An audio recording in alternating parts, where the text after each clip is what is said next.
In these perilous times, see from current events how biblical prophecy is coming to pass in front of our eyes. You're watching In the Last Days, the program that looks at Israel and the end times with teaching from a Hebraic perspective. With Martin and Natalie Blackham, thank you to our friends and partners who make this program possible. Now, here's Martin and Natalie. Hi, welcome to the In the Last Days television program with myself, Martin Blackham. Natalie's behind the scenes today. Great to have you with us. We welcome you wherever you're watching today, whether you're watching by the way of the internet or you're watching on Revelation TV or wherever you're watching in the world today. Great to have you with us. We have a special guest from last week. If you were watching, you remember that we had Elie Pieprz. Is that right? Correct. I'm trying my best at that. One week and my name is much better. Great to have you with us again. Thank you so much for coming in the studio again this week, talking to us about, Elie was talking to us, if you were watching last week, about his Aliyah, coming from Seattle, moving with his family and Judith and children to live in Israel, having to adjust to the life here in Israel, and also about the politics. So we're going to go straight into your current role as the National Director of I Vote Israel. And just to explain for the viewers, when we say I Vote Israel, we're not talking about getting people out for the Knesset like for when Dov Lipman was running for Yesh Atid, and we covered that. We're not talking about the scene in Israel. We're actually talking about the importance of the American, and indeed people from every country really in one sense, but particularly you're focusing on the American vote because that can affect the situation in the United States. And if we look a little bit further down the road, we're actually talking about the effect of the United States on Israel. That and people might not know this or watching, but the United States has such an important role to play with Israel, supporting Israel, or God forbid, the worst is actually doing things which would be against Israel. So tell us a bit about your role and how that practically works in I Vote for Israel. First of all, Martin, thank you for having me yet again on your program and the opportunity to talk about this really important issue. And what I Vote Israel attempts to do is to connect the Americans who have made Aliyah, who've decided to make their life in Israel. But for the most part, most Americans, when they come to Israel, they haven't forgotten about there's nothing negative towards their home country, and certainly there's nothing negative towards America. As U.S. citizens, we live in Israel. We still are citizens. We still pay taxes. We still have some of the positives and the negatives of citizenship. But one of the obligations or the privileges of citizenship is voting. Historically, Jews in Israel have voted a higher percentage than most American expatriates who live in different countries. Just to give you an idea, in 2012, there are over 5 million Americans who live in different countries who have the right to vote. And I'm not talking about military, I'm talking about civilians who live all over the world. The majority of them are based in Canada and Mexico. Obviously, that makes a lot of sense. There's quite a few in England. Israel has the 5th most amount of American citizens who live in Israel. And that number is about 160,000 of voting age. Forget about below 18 is much more, but 18 and above who would have the right to vote, about 160,000. And typically, only about 300,000 Americans worldwide vote, which is a very small amount. 300,000 out of 5 million. We're talking less than 5% will actually vote. Do you think that's because of indifference, that they're outside of the States, so we're now involved in another country? Some of it is indifference. Some of it is lack of know-how. Some of it don't even know they have the right to vote.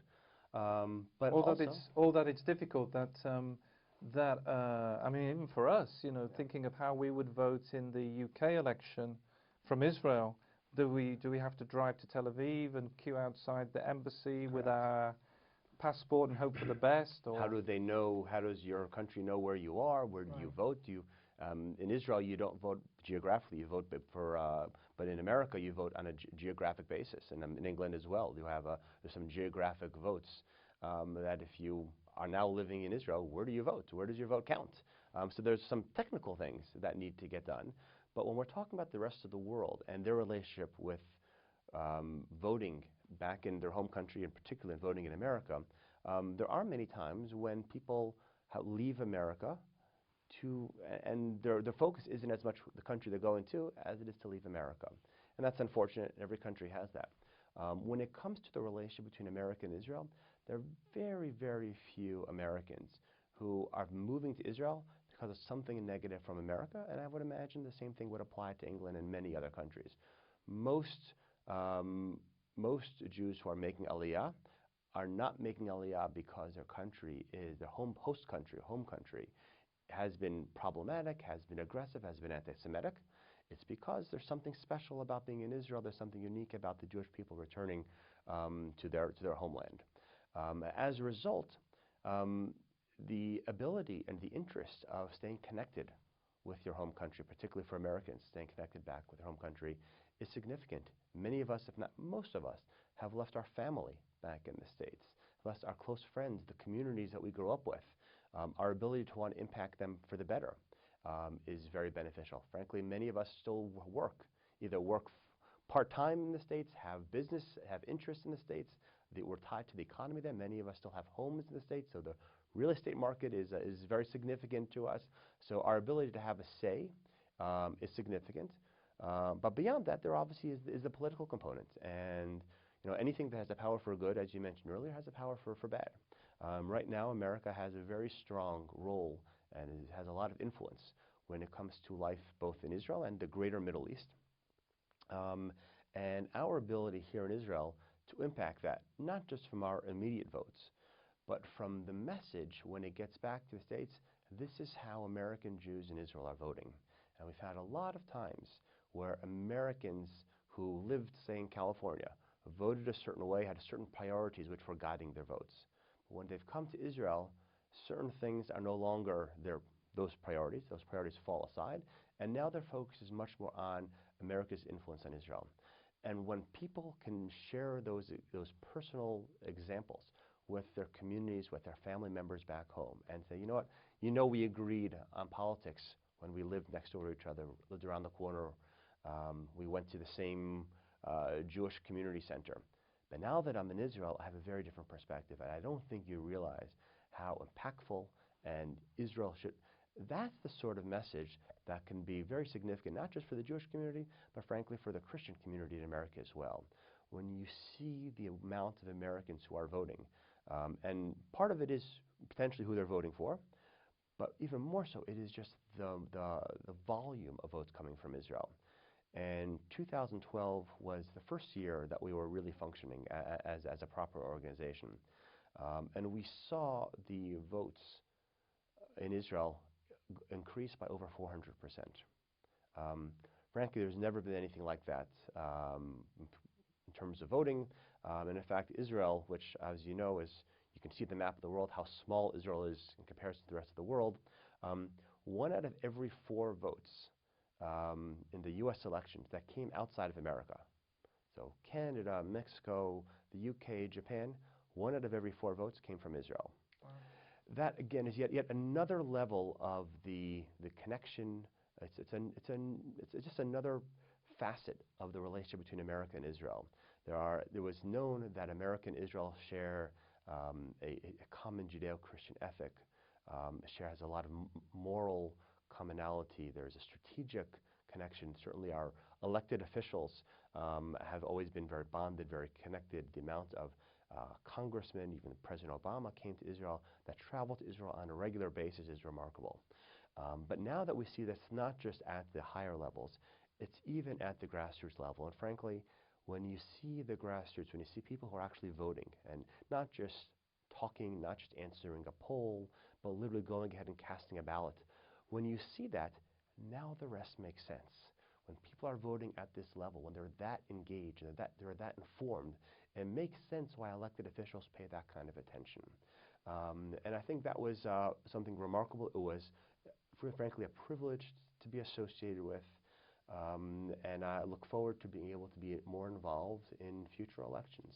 Now, one of the things is, and certainly one of the things I immediately think about, Elie, because for me the technical thing seems tricky.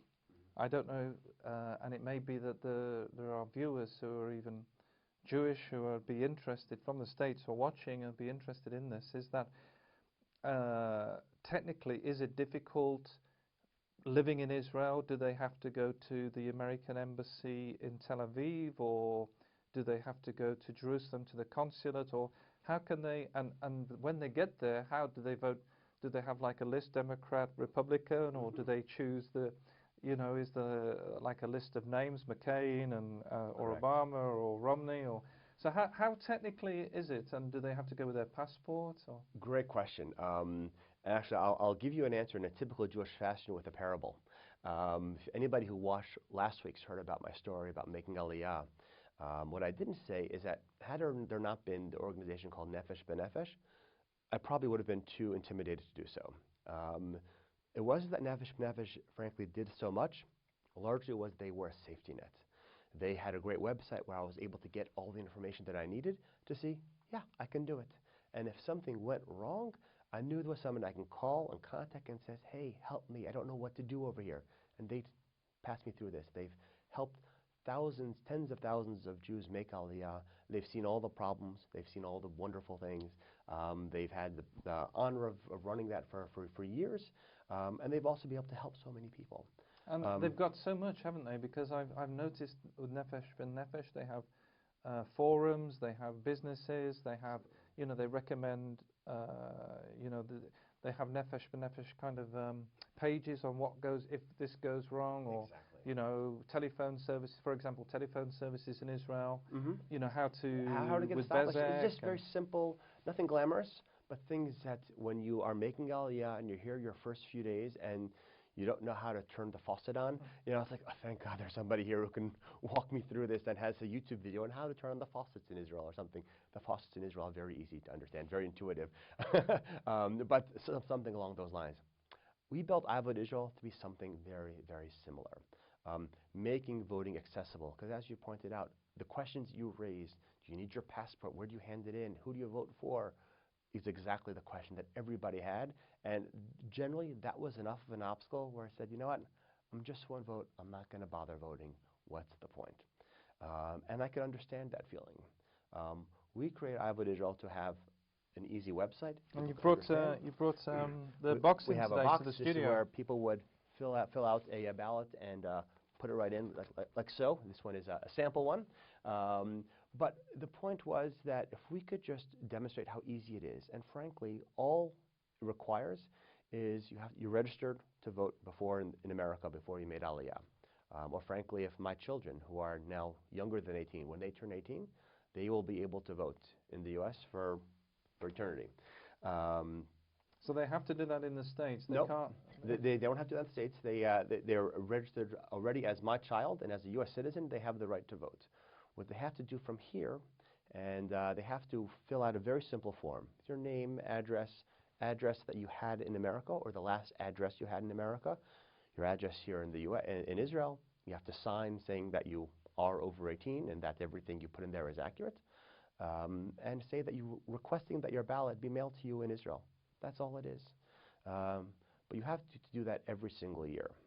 And that's where it gets complicated, where it gets tedious for some people. Who remembers? Do I have to do this? What's the point? And what had happened was in previous years, about 15 to 20,000 Americans would vote. What that meant is 1 out of 8 Americans vote. What that also means is that when a guy like Elie Pieprz, who all of his friends and colleagues know is into politics and is following it and is a political junkie, when I say, hey, I'm voting, why don't you vote? What does the other average 7 out of 8 people say? Voting's for political junkies like Elie, not normal people like you and I, so why would I bother voting? And that was happening year after year after year, where voting was seen as something that is unusual. Political people vote, but average people in Israel, I live here, why do I need to bother with that? What we did this year is, frankly, the staff we hired were not generally politically oriented. They were socially oriented. These are people who knew a lot of Americans in their individual communities. They knew how to contact people. They ran nursery schools. They would go to Little League baseball games and see all the Americans sitting there watching their children. That's what they knew. They knew how to get a hold of Americans and say, this is what we're doing. It's important. It takes 30 seconds while you're watching your son play baseball. Take 30 seconds, fill out this form. We'll do the rest.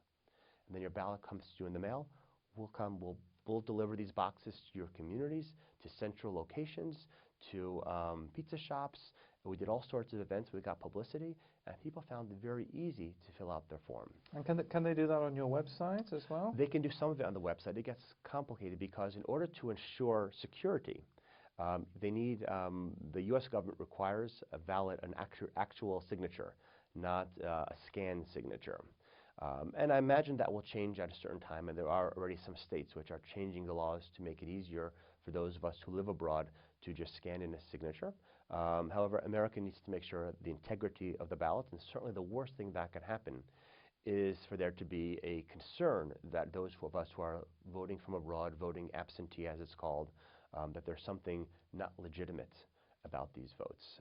So making sure that there is good ballot security is key, and when the technology is there, then I'm sure it will be available for those of us to be able to fill it out online. If you're able to buy your books from a Seattle-based company like Amazon.com relatively easily, at some point we will be able to have the technology where we can do the same for voting. At this point, it's not there. So again, for some people, even filling out the forms on our website, people think they press a few buttons and they're done. They have to print out the form. So therefore, what we did is we went to central areas like Ben Yehuda in Jerusalem, like Dizengoff Square in Tel Aviv, just shopping malls all across the country, and had people wearing our T-shirts. Hey, do you want to take 30 seconds? Do your country, both when we say your country, we mean America and Israel a favor. And I believe it helps us. One of our mottos for I Vote Israel was a vote from Israel is a vote for Israel. And it doesn't necessarily mean, and that could be regardless of who you voted for. It wasn't necessarily to get a particular candidate to win. It was to demonstrate that so many Americans are voting from Israel. That in itself is valuable. That is itself demonstrates to future candidates, wow, I need to pay attention to what's going on in Israel. Because in the last election, President Obama won re-election. The Republicans lost. What immediately happens is, well, Obama can't run again. The next Democrat candidates and the Republican candidates are looking, what were the new changes? What are the new trends we need to pay attention to be successful in future elections? And when they realize not just how many Americans voted, and the fact that 80,000 Americans voted from Israel is significant. Over the course of the almost 200,000 Americans who voted, over 200 million Americans who voted, not quite that significant, but the impact that these 80,000 Americans had on other residents back in the States, not just in getting them to vote, but also potentially switching their ballots one way or the other, making them focus more on Israel, something that we've seen in the last year. A significant amount of politicians, both Republican and Democrats, have been coming to Israel, reaching out to their own constituents who are living in Israel. Unique concept, unique approach, something very achievable, something that gives the Americans here a much stronger connection back home, and frankly gives the politicians there a way of connecting with people in their own district, making Israel much more relevant to their own districts and their lives and their representatives back home. So how did you do this practically? Because I guess you have a small staff. How can you get around? Did you have volunteers or? Yeah, each staff was responsible to try to recruit their own volunteers. Oftentimes it was children, not too young, who would have young people, but people who understood, who knew how to get signatures, and were interested in helping out. It was fun for them. It was exciting to be part of politics, and I believe it will still be. Was this particularly with the presidential election, or? Certainly, the presidential election makes it a little bit more exciting. We did have some officials coming to Israel, which added a certain level of excitement. We had events around the Olympics. We watched the gold medal basketball game between America and I forget who they played, but that was at a time when we did events at sports bars and events where Americans would come out. We did a 9/11 memorial event, which we've kept doing even though there's not a presidential election this year. We did one again this year, trying to identify specific Americana events where Americans come out, could see a brand, I Vote Israel, recognize that we're here as a service in the same way that Nefesh B'Nefesh is not seen as political. We should not be seen as political, even though we engage in the political arena. Our goal is to facilitate. Our goal is to work well. And frankly, at our events we do on 9/11 and throughout the year, we're always working very closely with the U.S. Embassy, both the consulate here in Jerusalem, the embassy in Tel Aviv, and I can say from their perspective, the last few weeks of the election, end of October, early November of 2012, we were bringing 5-10 boxes full, thousands of ballots on a daily basis, and they had never seen anything like that before. For their perspective, it was a win-win because part of their goal is to make voting accessible, but they don't really have a budget of staff and ability to go out into the communities like we do. Now that we've created this network, we're hoping to be able to be more involved. In fact, unfortunately, a Jewish senator from New Jersey passed away a few months ago, and there was an election, pretty much just for him, just 2 weeks ago. Because it was in the middle of October, it was on a Wednesday, which in America elections take place on Tuesdays.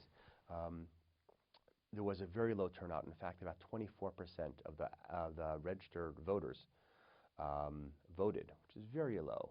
Just to give you an idea, typically over the last 60, 70 years, presidential election, more than half, between 50 and 60% of the voters actually vote.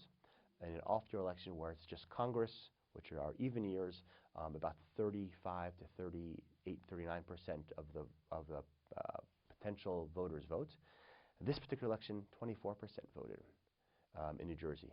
But what was significant is that the Americans who live here in Israel, because they filled out our form, they received their ballots by mail. So it doesn't bother them what day of the week it is. Frankly, it doesn't bother them. There was an election in Chicago earlier this year in January, and it snowed on Election Day. Nobody showed up to vote, but the Americans who received their ballots here, they filled it out at their house on their kitchen table. They probably got a chance to go online and look at the candidates and see who they wanted to vote for, and then they return it back to our organization, and we send it over to the embassy and make sure it gets in accounts.